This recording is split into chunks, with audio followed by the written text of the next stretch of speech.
मराठा आरक्षणासाठी 20 फेब्रुवारीला विशेष अधिवेशन, मंत्रिमंडळाच्या बैठकीत निर्णय। मनोज जरांगेंच्या उपोषणाचा आजचा 6वा दिवस, मनोज जरांगेंची प्रकृती खालावली, मात्र डॉक्टरी उपचारांना मनोज जरांगेंचा मज्जाव।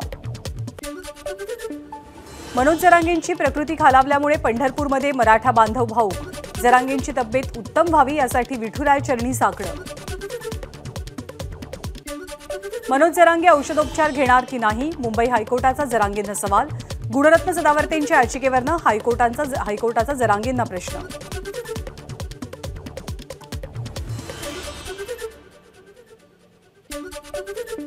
आपल्याला झोपेमध्ये सलाईन लावलं गेलं, सलाईन लावायचं असेल तर आधी अंमलबजावणी करा, जरांगेंची मागणी।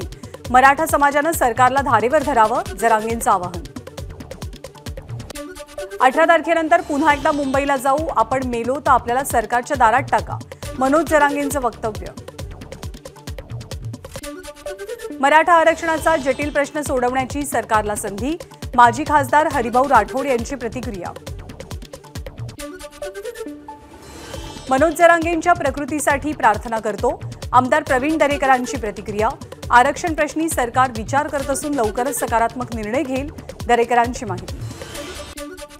मराठा आरक्षणासंदर्भात राज्य सरकार सकारात्मक, खासदार श्रीकांत शिंदेंची प्रतिक्रिया।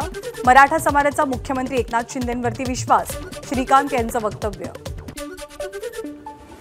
सरकारनं मराठ्यांना टिकणारं आरक्षण न दिल्यास उद्रेक झाल्याशिवाय राहणार नाही, भुजबळ आणि शेंडगे मराठा आणि ओबीसींमध्ये वाद पेटवण्याचं काम करतात, मराठा क्रांती ठोक मोर्चाचे मुख्य समन्वयक रमेश केरे पाटील यांचं वक्तव्य। काँग्रेस आमदारांची आज पुन्हा एकदा विधानभवनात बैठक, थोड्याच वेळात बैठकीला सुरुवात होईल। या बैठकीला उपस्थित राहण्यासाठी सर्व आमदारांना व्हीप जारी झालाय। काल विधानभवनात पार पडलेल्या काँग्रेस आमदारांच्या बैठकीला 12 आमदार अनुपस्थित राहिल्याची माहिती। राष्ट्रवादी आमदार अपात्रता प्रकरणी आज निकाल, विधानसभा अध्यक्ष राहुल नार्वेकर आज निकाल देतील, अजित पवार आणि शरद पवार दोनही गटांचं निकालाकडे लक्ष। भाजपकडनं राज्यसभा उमेदवारांची यादी प्रसिद्ध, अशोक चव्हाण, मेधा कुलकर्णी, डॉक्टर अजित गोपछडे यांना उमेदवारी। आज महायुतीचे उमेदवार एकत्रित उमेदवारी अर्ज भरतील, मुख्यमंत्री, दोनही उपमुख्यमंत्री आणि प्रदेशाध्यक्ष हजर असतील। भाजपनं राज्यसभेसाठी उमेदवारी दिल्याबद्दल भाजपच्या वरिष्ठ नेत्यांचे आभार, आपल्यावर सोपवलेली जबाबदारी मोठी, राज्यसभा उमेदवारी मिळाल्यावरती अशोक चव्हाणांची प्रतिक्रिया। पक्षानं संधी दिल्यानं आता खासदार म्हणून काम करायला मिळेल, पक्षानं विश्वास दाखवल्यानं आपण कृतज्ञ, मेधा कुलकर्णींची प्रतिक्रिया। राज्यसभेची निवडणूक बिनविरोध होणार, भाजप चौथा उमेदवार देणार नाही, भाजपचे प्रदेशाध्यक्ष चंद्रशेखर बावनकुळेंचं वक्तव्य। राष्ट्रवादी अजित पवार गटाकडनं प्रफुल्ल पटेल यांना राज्यसभेची उमेदवारी जाहीर, भंडारा गोंदिया लोकसभेचा मार्ग भाजपसाठी मोकळा। राष्ट्रवादीकडनं राज्यसभेचा उमेदवार जाहीर करण्यास वेळ लागण्याचं कारण एबीपी माझा चाहती, शरद पवार गटातील एक बडा चेहरा राज्यसभेवरती पाठवण्याचे प्रयत्न सुरू होते, पण संबंधित व्यक्तीनं तयारी न दर्शवल्यामुळे प्रफुल्ल पटेलांचं नाव पक्षाकडनं घोषित। अजित पवार गटाला भीती वाटते की प्रफुल्ल पटेल नाना पटोलेंच्या विरोधात लोकसभा जिंकू शकणार नाही, म्हणूनच प्रफुल्ल पटेल यांची टर्म संपण्यापूर्वी त्यांना उमेदवारी दिली गेली। अतुल लोंढेंचं पटेलांच्या उमेदवारी संदर्भात वक्तव्य। दिलेल्या 6 उमेदवारांपैकी 3 जण काँग्रेसचे आहेत, भाजपला काँग्रेसची किती गरज आहे हेच यातून दिसून येत आहे, बाळासाहेब थोरात यांचा टोला। पक्षातले महत्त्वाचे नेते सोडून जात आहेत, त्याचा पक्षानंच विचार करायला हवा, कोणत्या कारणासाठी ते जात आहेत त्याविषयी पक्षात चर्चा व्हायला हवी, जिशान सिद्दीकींची प्रतिक्रिया। लोकसभा निवडणुकीच्या पार्श्वभूमीवर उद्धव ठाकरे उद्यापासून 2 दिवसीय धाराशिव दौऱ्यावर, औसा, लांबजना चौक, उमरगा आणि तुळजापूर इथे शिवसैनिकांशी संवाद साधणार, तर तुळजाभवानी मातेचंही दर्शन घेणार।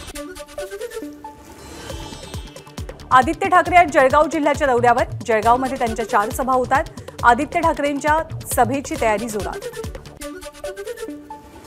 अशोक चव्हाणांच्या राजीनाम्यानंतर नांदेड शहर काँग्रेस कार्यकारिणी बरखास्त, नांदेड शहर आणि ग्रामीण जिल्हा काँग्रेस कमिटीच्या समन्वयकपदी माजी आमदार ईश्वरराव भोसीकर यांची नियुक्ती। बेनामी मालमत्ता प्रकरणामध्ये छगन भुजबळ आणि कुटुंबियांना मुंबई सत्र न्यायालयाचा दिलासा, आयकर खात्यानं दाखल केली होती तक्रार, 2 महिन्यांपूर्वी उच्च न्यायालयानं या प्रकरणातील तक्रार रद्द केल्याचा, तपास बंद करण्यावरती सत्र न्यायालयाकडून शिक्कामोर्तब। रविकांत तुपकरांचा जामीन रद्द करण्यासाठीच्या मागणीवरती आज निर्णय। कोर्टाच्या निर्णयाआधी तुपकरांचा निर्धार मिळावा। तुपकरांना पुन्हा एकदा जामीन मिळणार की तुरुंगात जावं लागणार याकडे लक्ष। काँग्रेसने आतापर्यंत काय केलं हे विचारणाऱ्या लोकांना आता कळलं असेल की आम्ही नेते घडवले, ज्यांनी पक्ष फोडले, आज त्यांच्याकडे राज्यसभेसाठी उमेदवार नाहीत हे सिद्ध झालं। अतुल लोंढेंची भाजपवर टीका। राज्यसभा निवडणुकीच्या पार्श्वभूमीवर काँग्रेसची महत्त्वपूर्ण बैठक। विधान भवनात ही बैठक पार पडली। सोलापुरातील माजी नगरसेवक आनंद चंदनशिवे आणि गणेश पुजारी यांचा राष्ट्रवादीत प्रवेश। अजित पवार गटाच्या कार्यालयात पक्षप्रवेश। शरद पवारांचा गट काँग्रेसमध्ये विलीन होणार नाही, आम्ही स्वतंत्रपणे स्वतंत्र चिन्हावरती निवडणुका लढवू, जितेंद्र आव्हाड यांच्याकडून स्पष्ट। फुले शाहू आणि आंबेडकरांचे विचार आपण कधीच सोडणार नाही, उपमुख्यमंत्री अजित पवारांचं वक्तव्य। कार्यकर्त्यांना कोणत्याही महिलेवरती टीका करायची नाही असे आदेश। उपमुख्यमंत्री अजित पवार यांचं पहिल्यांदा शरद पवारांना निवडणुकीत पाडण्याबाबतचं भाष्य। सखा पाटलांचा प्रचार करताना पापा म्हणजे पाटलाला पाडलं पाहिजे असं लिहून ते प्रचार करायचे, आता काका का असं लिहून प्रचार करायला हवं, अजित पवारांचं विधान। पुतण्या गद्दार निघाला, काका माफ करा, चुकी झाली असं म्हणण्याची वेळ येईल, मात्र या वेळेला 2019 सारखी माफी नाही, एक्स माध्यमावरती पोस्ट करत जितेंद्र आव्हाडांचा निशाणा। ओबीसी नेते प्रकाश शेंडगेंकडनं नवीन राजकीय पक्षाची घोषणा। ओबीसी बहुजन पार्टी असं पक्षाचं नाव असेल। पक्षाचा झेंडा पिवळा आणि प्राथमिक चिन्ह तुतारी वाजवणारा व्यक्ती, ऑटो रिक्षा आणि शिट्टी हे पर्याय आहेत। चंद्रपूर आणि पुणे लोकसभा पोटनिवडणुका घेण्याची सरकारमध्ये हिंमतच नव्हती, आदित्य ठाकरेंची टीका। मुख्यमंत्र्यांनी सर्वांना शब्द देऊन त्यांनी फसवलेलं आहे, तसंच त्यांनी मराठा समाजाला आरक्षण प्रश्नी फसवलं, त्यामुळे या सरकारवरती विश्वास कसा ठेवणार, आदित्य ठाकरेंचा सवाल। देशातील सरकार शेतकऱ्यांसाठी काय करतंय, आदित्य ठाकरेंचा प्रश्न। तर राज्यातील सरकारकडनं शेतकऱ्यांना 1 रुपयाही नुकसान भरपाई मिळाली नसल्याचा दावा। महाविकास आघाडी सरकार शेतकऱ्यांना सोबत घेऊन चालायचं, आज पुन्हा त्याच महाविकास आघाडी सरकारची गरज आहे, आदित्य ठाकरेंचं विधान। संजय राऊत भाजपमध्ये जाऊ शकले असते, मात्र त्यांनी भाजप विरोधात लढा दिला। जनसंवाद मेळाव्यात उद्धव ठाकरेंचं विधान। देशात पक्ष फोडण्याचं काम सुरू, ठाकरेंची टीका।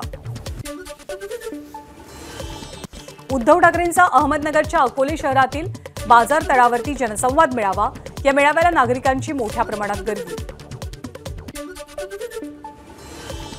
उद्धव ठाकरे व्यथित मानसिकतेमध्ये गेले। ठाकरेंच्या स्वप्नात देवेंद्र फडणवीसच जास्त येतात, कुटुंबापेक्षा ते नाव त्यांच्या मनात जास्त असतं, बावनकुळेंचा उद्धव ठाकरेंवर निशाणा। अमरावती लोकसभेवर ठाकरे गटाचाही दावा। लोकसभेच्या तयारीसाठी ठाकरे गट आजपासून अमरावती जिल्ह्यात मुक्काम शिवसैनिकाच्या घरी हे विशेष अभियान राबवणार। कोल्हापूरमध्ये छत्रपती प्रमिलाराजे रुग्णालयात झालेल्या कथित औषध खरेदी प्रकरणाविरोधात ठाकरे गट आक्रमक। राजकीय आणि प्रशासकीय भ्रष्टाचारातील घुशी मारण्याचं औषध असा प्रतिकात्मक बॉक्स घेऊन पदाधिकारी सीपीआरच्या अधिष्ठातांच्या दालनात। माजी आयपीएस अधिकारी प्रताप पाटील प्रतापराव दिघावकर धुळे लोकसभा निवडणूक लढवण्यास इच्छुक। भाजपमध्ये प्रवेश केल्यावरती दिघावकर यांचा उमेदवारीसाठी मतदारसंघात दौरा आणि गाठीभेटींवर भर। राज्यामध्ये राष्ट्रपती राजवट लागू करावी, काँग्रेसचे प्रदेशाध्यक्ष नाना पटोलेंची मागणी। शरद पवार गट काँग्रेसमध्ये विलीन करावा अशी अजिबातच चर्चा नाही, पटोलेंकडूनही स्पष्ट। वातावरणीय बदलांच्या संकटाचे कृषी पदवीधरांनी संधीमध्ये रूपांतर करावं, मंत्री धनंजय मुंडेंचं कृषी पदवीधरांना आवाहन। परभणीमध्ये भाजप पदाधिकाऱ्यांचा कार्यकारी अभियंत्यांना घेराव। जायकवाडीच्या मायनर 64 कालव्याला पाणी मिळत नसल्यामुळे रब्बी हंगामातील पिकांचं नुकसान होत असल्याचा आरोप, तात्काळ पाणी सोडण्याची मागणी। रामदास आठवलेंनी घेतली अशोक चव्हाणांची भेट। अशोक चव्हाणांनी आरपीआयमध्ये यावं अशी आमची इच्छा होती, मात्र ते एनडीएत गेले, त्यांना शुभेच्छा, आठवलेंची प्रतिक्रिया। पुण्याच्या निमगाव येथील खंडोबाच्या दर्शनासाठी जाणाऱ्या वृद्ध, दिव्यांग, मुलं आणि महिला या भाविकांसाठी लिफ्टची सोय करावी, उपमुख्यमंत्री अजित पवार यांचे निर्देश। 8 लाख रुपये उत्पन्नाची मर्यादा काढून सरसकट सर्व मुलींना मोफत शिक्षण द्यावं, आमदार सत्यजित तांबेंची मागणी। सरकारनं निर्णय न घेतल्यास आम्हीही दिल्लीतल्या शेतकऱ्यांच्या आंदोलनात सहभागी होऊ, बच्चू कडूंचा केंद्र सरकारला इशारा। अनेक गोष्टींची गॅरंटी मोदीजी घेतात, मग हमीभावाची गॅरंटी का नाही, कडूंचा सवाल। नाशिकमध्ये पहिल्यांदाच इंडिया आघाडीची बैठक, आदित्य ठाकरे उपस्थित। आगामी लोकसभा निवडणुकीच्या पार्श्वभूमीवर नाशिकमध्ये बैठक पार पडली। वर्ध्यामध्ये जिल्हा प्रशासन भाजपचे कार्यकर्ते म्हणून काम करतात, सरकार विरोधातील सर्वपक्षीय आंदोलन करणार। वर्ध्यामध्ये भारत जोडो अभियान आणि इंडिया अलायन्सच्या वतीने सरकारला इशारा। ठाकरे गटाचे नेते भास्कर जाधव यांना जीवे मारण्याची धमकी, संबंधितांवरती कारवाई करण्यासाठी शिवसैनिकांचं पोलिसांना निवेदन। धनंजय मुंडे, वाल्मिकण्णा कराड तसंच सूर्यभान नाना मुंडे यांना न्यायालयानं दोषमुक्त केलंय। जगमित्र साखर कारखान्यासाठीच्या जमीन खरेदी प्रकरणाबाबत हे दोषारोपपत्र दाखल होतं। अहमदनगरमध्ये काँग्रेस प्रदेश सरचिटणीस विनायक देशमुख यांचा राजीनामा, अशोक चव्हाणांसोबत काम करण्याची घोषणा। पुण्यामध्ये मोहन धारिया राष्ट्रनिर्माण पुरस्कारांचं आयोजन, सायरस पूनावाला यंदाच्या पुरस्काराचे मानकरी, शरद पवारांच्या हस्ते सन्मान। कोविडमध्ये लाखो रुपयांच्या लसेस मोफत वाटप करून नागरिकांची मदत करणाऱ्या सायरस पूनावाला यांना सरकारनं भारतरत्न द्यावा, शरद पवारांची मागणी। अमरावतीमध्ये महाराष्ट्र एसटी कामगार संघटनेचं बेमुदत उपोषण, शासन पातळीवरती बैठकीत मान्य झालेल्या मुद्द्यांची अंमलबजावणी करण्याची मागणी। अहमदनगरच्या कोपरगावमध्ये सकल मराठा समाजाचं जोडेमारो आंदोलन, जरांगेंविषयी वादग्रस्त वक्तव्य केल्याप्रकरणी नारायण राणेंच्या फोटोला जोडे मारत निषेध। अटल सेतूला अद्याप अपेक्षित प्रतिसाद नाही, दिवसाला 70 वाहनं इथे धावणं 70,000 वाहनं धावणं अपेक्षित असताना महिन्याभरामध्ये धावली केवळ 8,12,000 वाहनं। मुंबईत 1 मार्चपासून 10% पाणी कपातीचा जलखात्याचा प्रस्ताव, महापालिकेचं राखीव पाण्यासाठी राज्य सरकारला पत्र, सरकारनं राखीव साठा देण्यास परवानगी दिली नाही तर पाणी कपात अटळ आहे। 10वी-12वीच्या परीक्षेसाठी बोर्डाकडनं समुपदेशकांची नियुक्ती, परीक्षा कालावधीत नकारात्मक विचारानं किंवा परीक्षेच्या भीतीनं मानसिक दडपणाखाली असलेल्या विद्यार्थ्यांना नैराश्यातनं बाहेर काढण्यासाठी मोबाईलद्वारे मार्गदर्शन केलं जाईल। 10वी-12वीच्या सीबीएसई बोर्डाच्या परीक्षा आजपासून, देशभरातनं 35 लाख विद्यार्थी परीक्षेला बसणार, पेपर लीक अथवा परीक्षेची तारीख बदलल्याची अफवा पसरवणाऱ्यांवरती कारवाईचा इशारा। राज्य सरकारकडनं शालेय पोषणाहारात बेदाण्यांचा समावेश, सरकारच्या निर्णयाचं स्वाभिमानी शेतकरी संघटनेकडनं स्वागत, साखर आणि पेढे वाटून आनंद साजरा। प्राथमिक शाळा सकाळी 9 नंतर भरवण्याच्या निर्णयाला स्कूल बस मालकांचा विरोध, सक्ती केल्यास स्कूल बसचं भाडं 25 ते 40% वाढवण्याचा इशारा। पूर्णा आणि परभणी शहराच्या पिण्याच्या पाण्यासाठी सिद्धेश्वर धरणातून सोडलं जाणार 1 दशलक्ष घनमीटर इतकं पाणी, पूर्णा नदीपात्रामध्ये सोडलं जाईल हे पाणी, नदीकाठच्या गावांना सतर्कतेचा इशारा। नागपूरमध्ये तडीपार गुंडाची सिने स्टाईलनं पाठलाग करून हत्या, सूरज उर्फ बिहारी महतो असं मृत गुंडाचं नाव तर विपिन कुमार गुप्ता असं आरोपीचं नाव। ठाणे महानगरपालिका हद्दीत पालिका अधिकाऱ्याला फेरीवाल्यांकडनं धक्काबुक्की, मुंबऱ्यात अनधिकृत फेरीवाल्यांवरती कारवाई करताना धक्काबुक्की, अधिकाऱ्याला धक्काबुक्की करणारे पोलिसांच्या ताब्यात। पुण्याच्या दौंड वनपरिक्षेत्र अधिकारी कल्याणी गोडसेंवरती निलंबनाची कारवाई, बेकायदेशीर वृक्षतोड थांबवण्यासाठी ग्रामस्थांनी लेखी मागणी करून सुद्धा अधिकाऱ्यांनी कारवाई न केल्यामुळे गोडसेंचं निलंबन।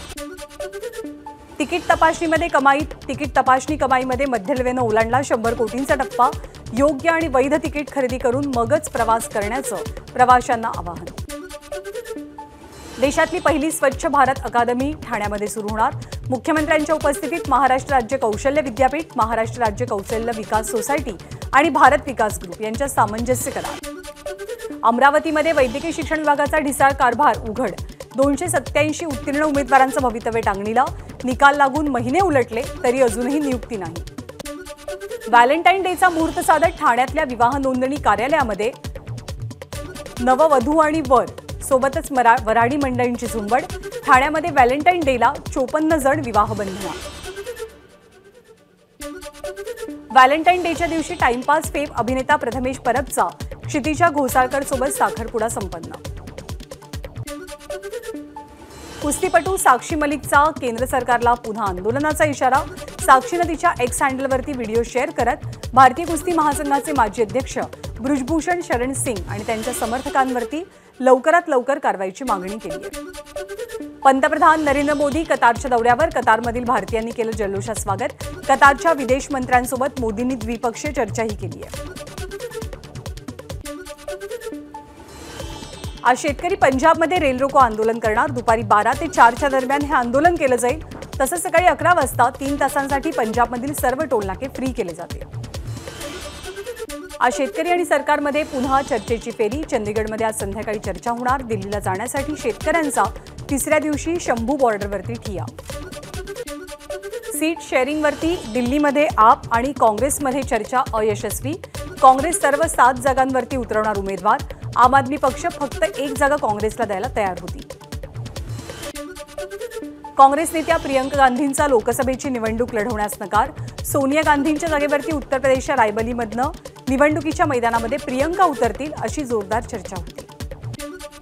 आजपासून दिल्ली विधानसभेचं अर्थसंकल्पीय अधिवेशन. सकाळी 11 वाजता उपराज्यपाल विनय कुमार सक्सेनांचं अभिभाषण. सक्सेना आणि सरकारमधल्या वादामुळे पहिल्याच दिवशी गोंधळाची शक्यता आहे. भारत आणि इंग्लंडमध्ये 5 सामन्यांच्या कसोटी मालिकेतला तिसरा सामना आजपासून. मालिकेत सध्या दोन्ही संघांची 1-1 अशी बरोबरी. T20 वर्ल्ड कपसाठी रोहित शर्मा टीम इंडियाचा कॅप्टन. बीसीसीआयचे सेक्रेटरी जय शहांची घोषणा. अबुधाबीतील पहिल्या हिंदू मंदिराचं पंतप्रधान मोदींच्या हस्ते उद्घाटन. 27 एकर जागेवरती उभारलं गेलंय भव्य स्वामीनारायण मंदिर. आपलं सौभाग्य आहे की आपण अयोध्येतील राम मंदिरापाठोपाठ अबुधाबीमधल्या या मंदिराचंही उद्घाटन केलं. आपल्याला एका गोष्टीचा अभिमान आहे की आपण भारत मातेचे सर्वात मोठे पुजारी आहोत. देशातला प्रत्येक नागरिक आपला आराध्य दैवत आहे. मंदिर उद्घाटन प्रसंगी पंतप्रधान मोदींचं विधान.